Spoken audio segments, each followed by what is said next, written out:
Have you ever tried reading an English sentence, knowing every single word, but still not understanding what it means?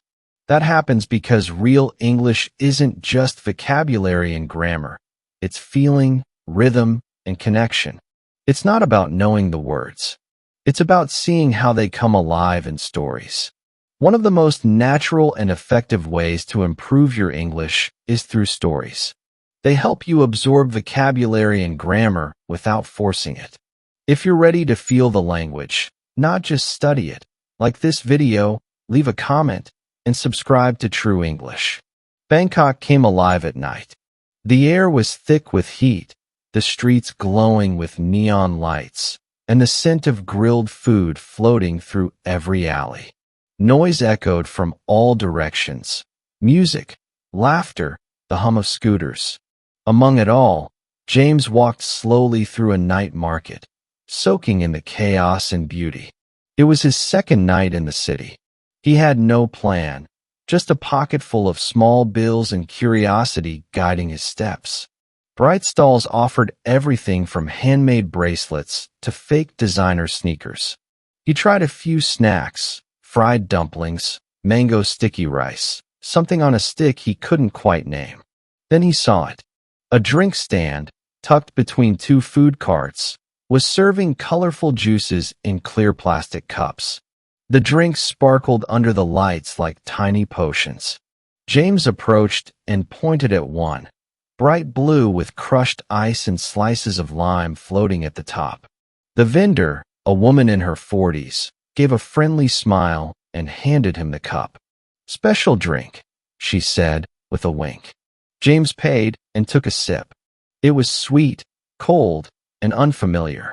He didn't know what was in it, but it tasted like summer. He kept walking, the cup in hand, weaving through the crowd. After a while, he finished the drink and was about to toss the cup in a nearby bin. But something inside it caught his eye. At the bottom of the cup, beneath the last bits of melting ice, was a small rolled-up piece of paper. He reached in, pulled it out, and carefully unrolled it. The paper was damp, but the message was still readable. It said, "Stop chasing places. Start noticing moments." James stared at the words for a while. It was unexpected, almost personal. He looked around. The buzz of the market hadn't changed, but suddenly everything felt slower, softer. The warm lights, the smiles from strangers, the feeling of being alone yet not lonely.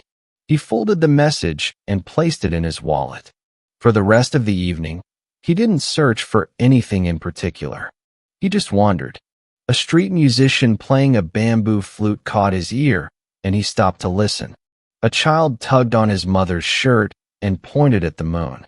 A cat stretched out on the hood of a parked tuk-tuk. And James noticed all of it. He never found that drink stand again. The next night, he went back to the same area, but it was gone. Maybe it moved. Maybe it was never really there. But the message stayed with him. Sometimes, meaning shows up in the smallest places. And if you're paying attention, English, or anything, can speak to you in ways you never expect. In today's story, we explored expressions like caught his eye, tucked between, rolled up, and soaking in. We also saw natural uses of the past simple and past continuous to describe setting and action together. And the sentence, "Stop chasing places. Start noticing moments," is a great example of imperative form used for reflection. We upload new videos every day to help you experience English in a more human way. So like this video, subscribe to True English, and let us know in the comments. What's the smallest thing that ever left the biggest impression on you? See you in the next video.